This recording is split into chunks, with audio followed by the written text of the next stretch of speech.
My next question is for Sayori. I know that you listen to some metal, so do you by any chance listen to new metal? I ask you this because, knowing you, I feel like maybe you've been more into bands such as Korn, Papa Roach, Linkin Park, Evanescence, and Stained than groups like Limp Bizkit, though they are musically aggressive as well. Oh, I see. I'm not sure it's still really good what makes a band new metal. Like, sometimes it seems like it's anything that's metal plus some other genre. No matter what the other genre is. Like, Limp Bizkit and Evanescence are not particularly similar bands. But anyway, I like some of these bands. Evanescence I like. Stained I like. Linkin Park I really like, although I wouldn't even really say they're new metal. I know they're supposed to be like foundational to that, but they're their own thing, it feels like. I guess genre labels like that did not help me a lot. Poor Chester. Chris Cornell's suicide really hit him too hard, I think. Suicide always badly affects the people around you. Anyway, yeah, I like those. Korn is okay. Not really a huge fan, but I don't hate them. Papa Roach and Limp Bizkit are not my favorites, just not my thing. But in general, more than any of these, I like metal, you know. Metal! Hardcore! Metal! The following questions are for the entire club. Question number 1. Speaking of music, what are you guys listening to nowadays, both in terms of genre and artist? What do you like about them and why? I haven't changed my musical tastes too much. I still love metal. Although I have been listening to more System of a Down recently. I really love their music. It's so pretty. And somehow silly and angry at the same time. I really love it. Weirdly, I've been into 80s or new wave stuff recently. Oh wow, they forgot the apostrophe. Usually they're pretty good about that. Like the real hardcore synthesizer stuff. Depeche Mode, The Cars. I don't know if I pronounced that right. I found this band the other day that was almost pure new wave. They're called the Information Society, which is a fantastic name. But like, their whole band seems like synthesizers. It's crazy. It would be hard for me to argue that they're objectively good, but I like them. Still a K-pop stan. Antares was pretty cool. They debuted this year. Also, Yuri's been getting me into classical, and some of it is actually really boss. What was the name of that guy I liked? Gustav Holst. She really likes the planets so sweet. On-brand is not to yourself, might say. Indeed. As for me, I've recently started listening in a comprehensive way to Bach. Mahler remains my favorite classical artist, though. But still, Bach's music is remarkable. It provides the foundation of almost all modern Western music. He may be the single most influential musical artist of all time. Now, he's not my absolute favorite, I've already talked about that. But he is wonderful. As for more recent artists, I will reciprocate with a band that Natsuki turned me on to. Babe! Using slang sounds much cooler if you don't put verbal quotation marks around them. I will keep that in mind. But yes, Natsuki showed me the music of Blue Oyster Cult. And it is excellent. I'm a particular fan of Veteran of the Psychic Wars. Yari, I have to ask, did your conversation about Blue Oyster Cult start with Natsuki beaming about cowbells? Of course. Good. I'm a big jazz fan. Charles Mingus is my favorite artist by far. He was a true genius. Recently I'm getting into torch jazz, which is a style that was popular in the 20s and 30s. Oh, and it's not jazz, but recently I learned of the work of Rodrigo E. Gabriela. And they are fantastic. Real masters of the acoustic guitar. Oh, I know them. They did a cover of Echoes by Pink Floyd that I really liked. That they did. I didn't know they were a Pink Floyd fan. For sure, they're absolutely one of the all-time great bands. Long-time viewers will know that my favorite band is Radiohead, of course. But recently I'm into all sorts of stuff. Some recent music that I'm into are the Cannons, kind of like MC's new wave kick, only they're more like modern vaporwave, sort of, but with an upbeat disco rhythm. I've really enjoyed them. But still, it's Radiohead that really has my heart. On to the next part of the email. Question number 2. Since you guys are characters in a visual novel, have ever noticed that Bishoujo Gouge visual novels, especially from bigger studios, often have one, more, or all of their heroines on their box or promotion art without the male protagonist? I know there are exceptions to this because titles such the Grisaya. I believe it because protagonists in these games tend to lack distinct or interesting character traits and serve as self-inserts for the player. Even DDLC mods like Doki Doki Dreams mention this. That's all I wanted to share with you. Thanks, Xavier. Yeah. Your point of view makes sense to me. Really, the point of that kind of game, or this kind of game I should perhaps say, is the female characters. Yeah, waifu games are about the waifus. The whole point is for you to be able to put yourself in the shoes of the protag, and be able to pretend that they're you. And usually that means he's you, since the protag in all these games is almost always a guy. Where's my girl protag rep at, DM developers? Originally, of course, MC was supposed to be one of those kinds of protagonists, but I'm so glad that he has become a real person. Personally, for visual novels, I always found that might be more interesting. That the protagonist is a fixed, established, and strong character of his or her own, and then you, as the player, have to play that role as strongly as you can. I guess people prefer to roleplay as themselves. It's loneliness. But I think the whole interesting thing about fiction, and interactive fiction, is putting yourself into someone else's perspective. Oh well. Thank you so much for your email, Xavier. Let's see the next one. Oh boy, here we go. Hide it. Hide it. The waves. Ahead of me, I see an ocean, the gray clouds watching over me, the rocks beneath my feet. It has always been this way. I am only saved from the crash of the waves to the crust beneath me.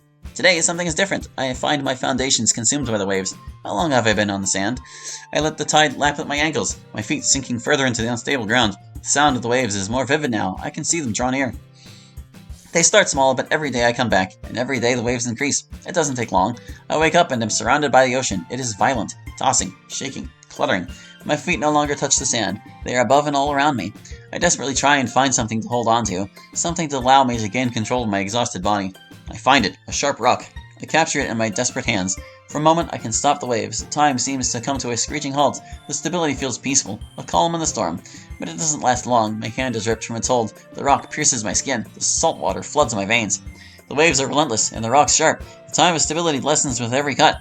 Only for a few moments can I breathe. But when I return to the waves, when I return, the waves will be uncontrollable. More uncontrollable, rather. I try to gasp for air, but this time my head is not above the water. I try to swim up, to breathe, but the waves are endless. The only thing I see is a sharper rock. I desperately grasp it. It cuts deeper, but it's worth it. Peace once more. My handholds will become sharper, and the sea more violent. This person sent us this phone and asked us for our feedback on it, club style. And again, you can right-click to see it all. I did.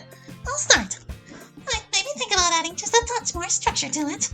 It tells a very believable story and communicates the feeling that you're conveying very well. But some of the verses are pretty long. I'd say chop it up more. And add more some structure, some meter and rhyme. Things like that keep the reader attached to the idea of the poem. My suggestion for you is to turn this single long poem into 3 poems that tell the story separately. And add that structure. I really like the poem. I understand the feeling completely. If I had to give a critique, I think you should make that feeling of satisfaction and safety a bit stronger. It helps to understand the depth of the tired feeling if you emphasize it when you feel aroused. Your contrasts. It's a pretty interesting poem. Kind of like Sayori or a Sayori Monica hybrid if I had to make a comparison. I kind of wrote a poem with a similar metaphor once, about the only way to gain any rest or peace being something painful. I don't remember what poem it was. I think I wrote it a couple of years ago. But good on you for finding a similar awesome metaphor. Like Natsuki says, I think there's a bit of Monica style in this poem. I think I would use one of her devices, unconventional line breaking and spacing. Like with the tossing, shaking, cluttering line. Maybe put some interesting spacing on those to make it a bit more interesting to read. And to control the pace of the reader. But yeah, like everyone else says, good poem. Definitely get the vibe. I enjoyed the poem. I found the metaphor very straightforward. Oh, don't listen to what she's about to say. It's valid criticism. The metaphor is so straightforward that it is but a single step away from merely describing one's feelings directly. I would perhaps abstract it a bit. Perhaps shift the perspective to that of a sea creature, or use a third-person perspective. Instead of describing it as something happening to you, describe it as something happening to someone else. And then you can add mystery and meaning to the poem and the character of that third person. But overall, yes, very good poem. Onward. No, you have to say next! I believe that onward is more my style. What are your thoughts on Pickle Rick? Pickle Rick? Yeah, Pickle Rick! He turned himself into a pickle earring. He's Pickle Rick! Oh, that meme is so over! Like it was already aging, and then the voice actor had to go and be a creep. I don't know, I think Pickle Rick is officially a dead meme. I declare it to be so. I think Natsuki speaks for the Logic Club on this important topic. Shall we move on? We shall. Next! Onward, my ass! Hey there! Just wanted to ask you, or whoever is in control of the program something, can we send items through Gmail to you guys, or can nothing be sent physically to your world through email? Thanks, Moon. Oh, and one final thing, if I may. What does the player camera look like to you? Is it just like a regular camera, a void, or something else? Just curious, thank you. 2 consecutive questions came in from this emailer. Let's start with the first question. No, unfortunately, you can't send us things through email. It's just a normal email client. I suppose the only way you could is if you sent us some malicious program that knew how to interact with my custom language. Then you could wreak all sorts of physical havoc here. But please don't do that. As to your second question, we don't see anything where you are. There's nothing there. If you're not the club president, you can't tell anything's different at all. If you are the club president, you can tell it's there, but it's nothing you can see. It's just more like a feeling you get. What happens to the hole in wall? It kind of puts you on the spot. I'm trying to think of a good analogy. Okay, so you know the feeling you have when your webcam is on. Obviously, you only know that because the light is on, or whatever, and we don't have anything like that. But once it's on, you have that strong feeling of being watched, right? It makes you kind of self-conscious.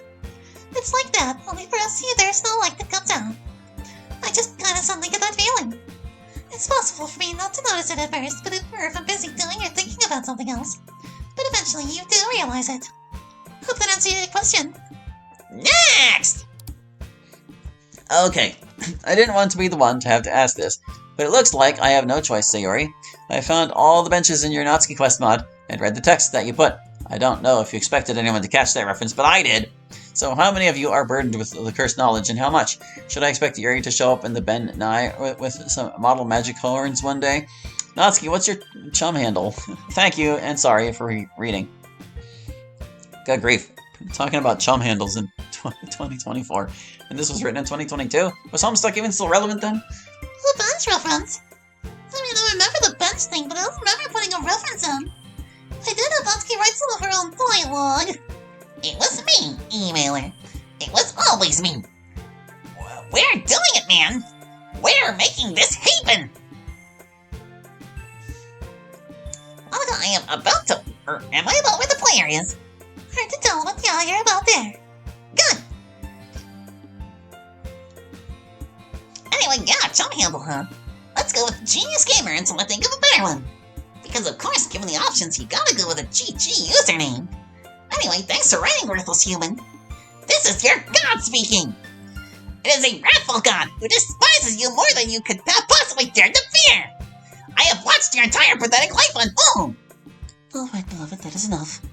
I have observed you while you would quake and tremble in personal prayers of shame. Next, please, Monica. Pog, she did it! She said next! Mission accomplished, gamers! Natsuki, you are something else today. She is on one. She is popping off. So. Anyway, next it is. Hello, asking another question. I know I already sent an email before now, but after watching recent episodes, I'm wondering something. This question is for Yuri, since she knows how this feels. When you're a club president for an extended period of time, does it become harder and harder to let go of that? You can answer this question in the space room if you'd like, because if you answered it in the club room, then there's the potential that an email that I submitted would influence the story earlier than intended. No, I don't think the emails are going to influence anything. But yes, I think for me at least, it became harder to let go of it at first. I can do it now with few problems, but earlier on, during the school year, I did not realize how seductive the link to the real world is. It really is quite addicting, as was probably obvious to you. I know Monica has the same feeling about it. I do. Although at this point I've gotten kind of hardened to it. As have I. Although it took some learning, I think that certain personality types are more vulnerable to whatever it is than others. I in particular found it very compelling. In a way, maybe even more compelling than you found it. Obviously you took more extreme measures, but that also might be because you were caught completely unaware. You did not have the background knowledge that this was all a simulation when it started, so that probably rendered the effects more devastating. And I am once again talking about a subject long past the point of comfort with the person I'm speaking to. It's fine, Yuri. But yes, I think you hit the nail on the head there. We're pretty strict now about rotating the presidency. No more long extensions. We need to treat it with the respect it deserves. Anyway, on to happier topics. Hi everyone! First time emailer here, but it's been nice to see everyone's adventures in the Literature Club. It seems like a chill place to be in. To everyone, what are your thoughts on the new Disney shows that came out during the last few years, like Amphibia, The Owl House, and The Ghost and Molly McGee? Or McGee? If you haven't seen these, then maybe just tell us what character you think you are most like, or like the most. Oh yeah, yep, we already talked about The Owl House. I really liked The Owl House, didn't see the other two shows. Of the characters in The Owl House, I guess I see myself most in Alador, Amity's dad. I kind of dig his whole vibe, although fortunately I was blessed with a much better partner. I watched all of these. The Ghost of Molly McGee was alright, but it was my least favorite of them. The Bibi was really, really good. Maybe I like the protagonist of these too much, but I really love Anne. Just like I love Luz in The Owl House, she's my favorite. And Owl House was the best of these three shows. I'm sad they shortened the final season. Oh, at least we got a final season. Like MC, I have only seen The Owl House. And as I've said earlier, I most certainly empathize most with Data. Let's move on to the next part of the question. And now some individual questions. Natsuki, Patua, you are best girl, huge fan of your work. Have you played Celeste, A Hat in Time, Hollow Knight, and any other recent indie platformers? I'd highly recommend them, as they all have their sense of charm in their own unique ways. Also, just wanted to say, you'd be like the funniest and most chill person to meet in person. I aspire to reach your levels of memery. Oh man, great games! Yeah, I've played all of these. Celeste is my favorite. It hits kinda hard for me for reasons you can understand if you played it. Also, I really liked getting over it, although I'm not sure you can count that as a platformer the way the other two are. Thanks for your compliments. My memory is indeed unrivaled. You know, I somehow find it hard to believe that Natsuki would enjoy getting over it.